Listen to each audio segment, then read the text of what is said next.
Moitas gracias, boas tardes. Eu vou me centrar no que dicía antes os compañeiros, que vai ser o proxecto eólico da Casa da Neve, que nos atinxe a nós. O monte da Casa da Neve, aí tedes un retrato que é visto desde a zona do Areal, e aí vemos a distancia que hai mesmo entre o monte da Casa da Neve desde o Areal, non? Hasta arriba onde se pretenden poñer os eólicos. Imos tratar de respostar a estas preguntas: a que nos enfrontamos, o que está en xogo, a quen nos enfrontamos, os perigos que vai supoñer e o patrimonio ameazado, como apuntaba antes o compañeiro Iago, non? Pois ben, a que nos enfrontamos? Pois, claramente, enfrontámonos a unha empresa alemá, se falaba aquí de diferentes empresas que eran estranxeiras, non? Que ten sede en Múnich, chamase Baigua, e pretende xantar na Casa da Neve 7 aerogeneradores que en total, co rotor e coas pás, medirían 177,5 metros. Tamén se inclúe unha subestación e unha serie de infraestructuras de acceso e conexión subterránea, ademais dunha liña aérea de alta tensión para evacuar a produción. A prospección comezou no ano 2019 nunha área de plan sectorial eólico de Galiza, que se definiu como aproveitamento eólico, un plan que a finais do século pasado e nunca se someteu a revisión. Por tanto, a avaliación ambiental que se faga neste caso está obsoleta. Dentro desta área existe, desde finais da primeira década, un polígono de extracción de enerxía eólica no Vieiro, que ten 19 miños xa, e forman unha liña de suroeste a noroeste no termo municipal de Berea. Este polígono ten unha potencia de 16,60 megavatios. Non sei se dixen o que se pretende poñer vai ter unha potencia de 42 megavatios. Ademais, dentro desta área, a compañía española Grenalia proxecta outro polígono eólico na zona do Monte Grande, no termo municipal de Bande, cunha dúcia de máquinas nunha liña de sur a norte. De concretarse os plans de Baigua e o de Grenalia, toparíamos aquí de aquí a un par de anos unha liña serpenteante de 38 muiños que recorre uns 10 km entre Bande e Celanova e con afeccións moi graves para a paisaxe e o patrimonio natural e histórico da zona. Os 3 polígonos, 2 en proxecto na área de aproveitamento do Plan Eólico de Galicia, uns aí máis ou menos marcado como quedaría esa liña que antes mencionaba, non? No que está amarelo sería Bande, o que está abaixo sería Celanova, e aí tedes a visión do polígono este que se pretende proxectar por parte destas dúas empresas. Que está en xogo? Pois hai unha área de aproveitamento eólico deseñada no plan sectorial que permitiría a instalación de máis explotacións enerxéticas. É dicir, seguiría habendo posibilidade de instalar máis polígonos dentro desta área, unha vez que se habilite, non? Temos que entender tamén que para lograr iso hai que ocupar toda a área no plan sectorial, que o plan sectorial contempla. A estrategia das empresas é conseguir vencer primeiro a resistencia veciñal, tamén vencer a resistencia institucional, se que hai, neste caso serían as localidades máis grandes, Celanova e Bande, e temos que entender a que nos enfrontamos, que está en xogo, e saber como nos opoñemos, non? A cuestión, polo tanto, é unha cuestión de supervivencia, unha batalla polo territorio, porque cada polígono de extracción de enerxía eólica colle unha porción de territorio que se converte automáticamente en solo de uso industrial. E por riba, a área ao redor dese perímetro, nuns 3 km de distancia, segundo estudos feitos noutros países, esas terras perden valor, tanto para usos residenciais como para uso agrícola ou gandeiro. Aquí, a debilidade institucional é tan grande que a administración, nin universidades, se teñen posto aínda a facer unha investigación que sería necesaria para confrontar diante das promesas de prosperidade que venden as empresas promotoras dos polígonos. Por tanto, había que facer un contraste desa prosperidade que se nos vende. Esa sería un pouco a imaxe de como quedarían colocados as máquinas, non? A consecuencia sería que a medio prazo estes polígonos eólicos expulsan poboación nunha área moito máis ampla da que constitúe en sí a área de aproveitamento.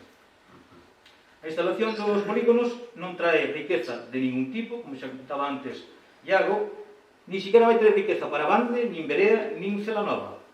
Isto hai que temos que ter claro. Porque hoxe poden deixar algúns cargos, pero pan para hoxe, pame para mañá. Vemos aquí a distancia desde o areal á plantación de piñeiros que hoxe fai parte da paisaxe da vila, que son 2 km.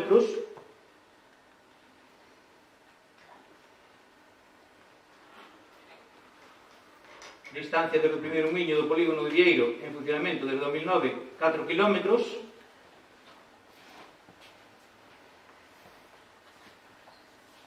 Que trae? Está comprobado que trae estas instalacións? Pois desvalorización do entorno, desvalorización da calidade de vida, desvalorización do medio natural, unha desvalorización da paisaxe, perda de outro tipo de fontes de riqueza, como podría ser o turismo ou a explotación do monte mesmo.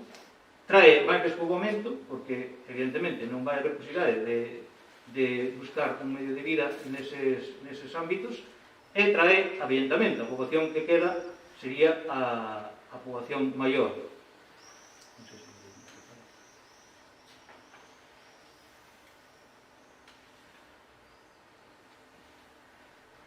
Ben, estamos entón diante dunha fase de transición ecolóxica. Temos que mirar, por lo tanto, a quen nos enfrontamos. A quen nos enfrontamos.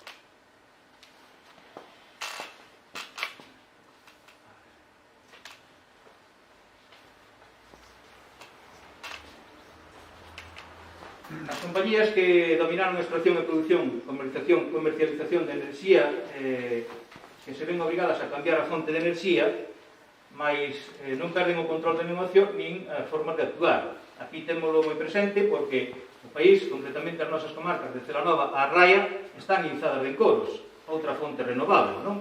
En certo sentido, he permitido unha breve paréntese, aquí sabemos que o que queren dicir cando chega unha gran empresa enerxética di esta enerxía é verde e non vai facer dano nin ao territorio nin á xente. Non sei o sabemos, sobre todo porque, como dicía antes, temos todo inzado de encoros.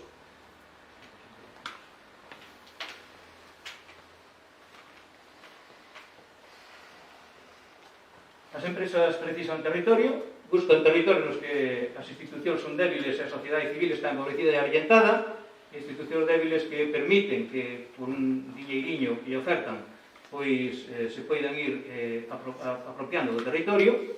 As empresas asogachan os seus plans, mentres convencen que ás veces compran a gobernos locais e regionais para facelos para afectar o territorio. Son os mesmos, pero co mesmo poder e coas mesmas tácticas. Temos empresas que dominan a produción de enerxía, camiñando cara a novas fontes. Consumir territorio é o que interesa, e expulsar poboación para poder consumir cada vez máis territorio. Son os mesmos, como dicía antes, o mesmo poder e coas mesmas tácticas. O seguinte paso sería os perigos.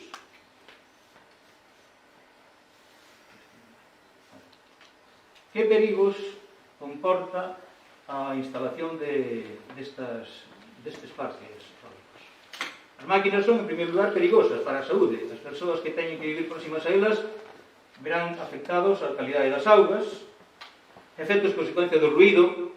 Parece que está comprobado que hai un ruído de baixa intensidade que o oído humano non percibe, pero que está aí, non? E que, co tempo, segundo universidades alemanas, precisamente, que donde ven esta empresa, pois repercuten producindo doenzas como migrañas, por exemplo, ou taquicardias, cambios na forma de vida, na forma das persoas, da súa forma de comportamento, non? Outro efecto que se chama visión efecto discoteca. esas aspas, cando están movéndose, proxectan unhas sombras e están en todo momento molestando con ese movimento. E risco accidente, como decía antes Iago, de placas de xeo que nas épocas de moito frío se acumulan nas aspas, unha vez que se moven, expulsan ese xeo. Aí temos o impacto ruído dos aerogeneradores en funcionamento no proxecto do Monte da Neve. Na Casa da Neve, ese mapa está fornecido pola propia empresa. No vermello estarían máis de 50 decibelios, o amarelo vai ata 35-40 decibelios, e ainda sigue sendo moita intensidade, e que posiblemente se afectaría ás aldeas que limitan con esta instalación.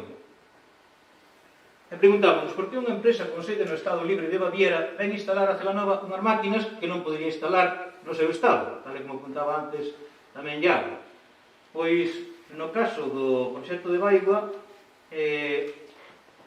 os redactores do documento asumen que cando menos 4 aldeas quedarán expostas a niveis de 40 decibelios, isto é o que di a promotora do polígono, e esses niveis de ruido son perxudiciais para a saúde, non só inócuos. Entón, por que se instalan? A legislación alemá prohíbeo esos aerogeneradores a unha distancia das vivendas menor a 10 veces a altura das máquinas. É dicir, que se estas máquinas miden 177,5 metros, habría que multiplicar por 10 e terían que instalarse a 1735 metros. A legislación española permítelle baixar esa distancia a 500 metros. Por lo tanto, esas máquinas poderán estar instaladas a 500 metros. Que sucedeu? Sucedeu que a legislación non se revisou cando tiña que revisarse, é porque antes as máquinas non pasaban de 70 ou 80 metros de alto. Pero agora, claro, incluso chegan casi. Entonces, seguimos unha legislación obsoleta que permite, pois, estas barbaridades. Os impactos que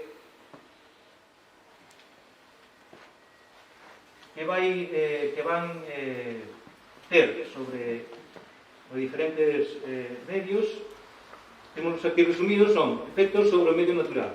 Cales son os efectos sobre o medio natural? Sobre todo os solos e as augas.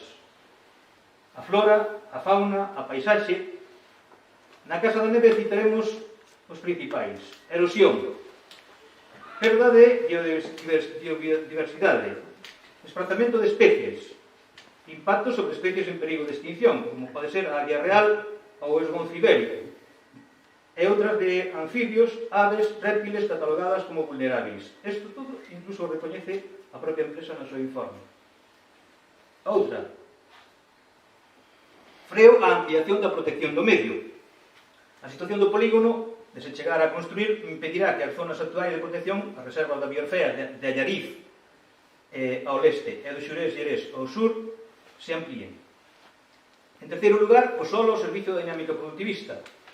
A recualificación dos terreos como solo industrial permitiría a futuro outro tipo de instalación de produción enerxética, sexa eólica ou de outro tipo, e mesmo a repotenciación do propio polígono. É dicir, poderían incluso colocarse aerogeneradores máis altos, incluso cos que hai agora. E por último, o proxecto atenta contra o dereito á paisaxe das veciñas e veciños de Celanova, porque as máquinas serán visíveis a decenas de kilómetros, están catalogadas en Celanova, creo que aproximadamente 9 ou 10 pics, desde varios concellos da comarca serían vistas, e das comarcas lindeiras tamén. Unha instalación deste tipo mudaría para sempre a paisaxe histórica de Celanova, mas tamén a paisaxe que se herdamos sentida por as veciñas e veciños, e que sería a protección do dereito á paisaxe. Aí temos os aerogeneradores, os impactos que cada un deles, pois, como vemos, están en liña, non? Os 7 que hai aí. O patrimonio que se ameaza en Celanova. Nós, desde o Benegar de Celanova, tivemos acceso a un documento titulado Realidade Arqueolóxica do Monte da Neve, a finais de abril, despois de terlo solicitado por escrito ao Concello de Celanova, impediu-se-nos desde a Secretaría que un escrito que acompañaba o documento a difusión deste informe, que sen dúbida é o máximo interese para a veciñanza de Celanova. Desde a alcaldía mirouse para outro lado, malia que nese mesmo pleno de abril tiñamos acordado a iniciativa do BNG que o Concello lanzase unha campaña informativa para que todas as veciñas e veciños tivésemos acceso á información sobre os plans da empresa. Estamos ainda esperando por esa campaña.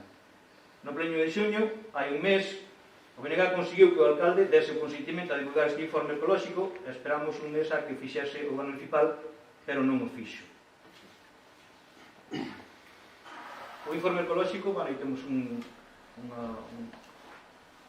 diapositiva del, titúlase Realidade arqueolóxica do Monte da Neve, leva por subtítulo Lugares primitivos fundacionais do Mosteiro de Celanova e necrópole megalítica dos Altos da Lagoa. Este enunciado por si só debería ter feito saltar todas as alarmas no Concello de Celanova. Hai que proteger a área, empezando por unha catalogación da zona, cos instrumentos urbanísticos e a ordenación do territorio que sexan precisos. A día de hoxe, ese informe nin se fixo público, nin se presentou diante de ninguna administración de nivel superior, pedindo que se actuase en consecuencia. O informe di literalmente que no espazo do Monte da Neve e no Salto da Lagoa hai un conxunto de ampla densidade de elementos arqueolóxicos considerados de gran importancia para a historia de Celanova e para o seu presente e futuro desenvolvemento socioeconómico. Repito, elementos arqueolóxicos considerados de gran importancia para a historia de Celanova e para o seu presente e futuro desenvolvemento socioeconómico. En cor laranxa, os diferentes impactos en bens susceptíveis de protección patrimonial. Os achados e as conclusións do informe teñen dúas bases que avalan o seu rigor. Expón unha revisión das últimas investigacións sobre a presenza no lugar de restos arqueolóxicos de bens patrimoniais, contén un traballo de campo. Isto significa dúas cousas: que os restos teñen cando menos certo interese científico, por iso a comunidade científica puxo o foco no Monte da Neve, e que as evidencias aínda están presentes na área. Teñamos isto en conta cando leamos afirmacións como a que segue. Na alba leste do monte, do Ural, é onde se sitúan os lugares referidos pola documentación do século X, citando os lugares antigos de fundación do primitivo mosteiro celanovés. Os estudos en marcha conseguiron localizar eses lugares, nos que se evidencian de xeito claro vestixios arqueolóxicos relacionados cos mesmos. A ver se vamos explicado. Neses lugares, o estudo apreza de xeito claro vestixios arqueolóxicos relacionados cos antigos lugares de fundación do primitivo mosteiro de Celanova. Debemos ter en conta tamén, además do anterior, como se fixo publicación por parte de Xosé Luis Méndez Ferrín, no pasado mes de marzo no Faro de Vigo, na que se facía eco dos archivos de investigacións arqueolóxicas recentes no Monte da Neve, diante da ameaza que para este patrimonio supón o proxecto eólico. É dicir, que lemos no informe, en vista do alto valor patrimonial que supón o conxunto do Monte da Neve e contorna, deberánse ter en conta todos os elementos registrados dentro do conxunto que forman parte. As necrópoles megalíticas deben ser consideradas unha única área arqueolóxica, ao igual que, como conxunto, deben ser concebidos os lugares vinculados ao pasado fundacional de Celanova e do resto dos antepasados de San Rosendo. É dicir, nesa área temos dous conxuntos: unha necrópole megalítica e os lugares primitivos fundacionais do mosteiro, que, como di o informe, teñen un alto valor patrimonial. A contorna do Monte da Neve veríase alterada coa extrema proximidade dos aerogeneradores propostos, alteración que se vería agravada se estes fosen visíveis desde a propia Celanova, xa que rompería a relación visual establecida entre o mosteiro actual e os antigos lugares. Sigo citando párrafos do informe. Entón, reparemos nesto. Conxuntos de alto valor patrimonial, unha relación visual ben definida co mosteiro actual e a vila. A contorna do Monte da Neve, por lo tanto, está íntimamente ligada a Celanova, non só históricamente, senón tamén paisaxísticamente. Aí temos restos de posibles intereses arqueolóxicos nunha imaxe de informe municipal que, como dixen, desde a alcaldía se nos negou a difundir, malia ter acordado no pleno ofrecer toda a información.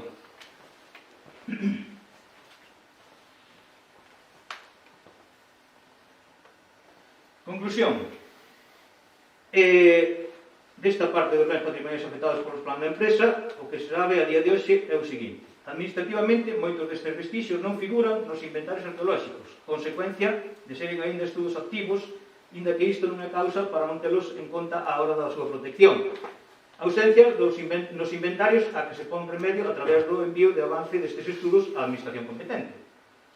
Sublimos isto. Para corrixir a ausencia dos inventarios, bastaría con enviar as conclusións iniciais destes estudos á administración competente. Isto é precisamente o que pedimos nós, o BNG de Celanova, nunha moción presentada no pleno do pasado 7 de abril, que se demandase ao Departamento de Patrimonio da Xunta de Galiza un estudo en profundidade das zonas dadas as informacións que ian aparecendo ao respecto da riqueza dos restos patrimoniais. Aí temos unha vista desde outro punto de Celanova, onde sería a Casa da Neve.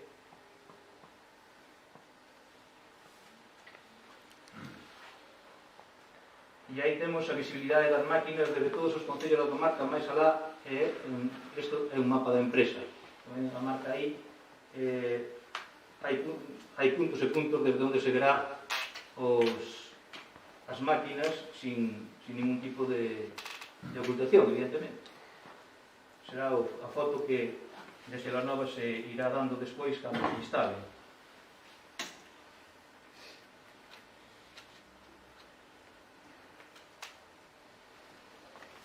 Que imos facer? Nós volveremos facer, xa que o Goberno Municipal non ten ese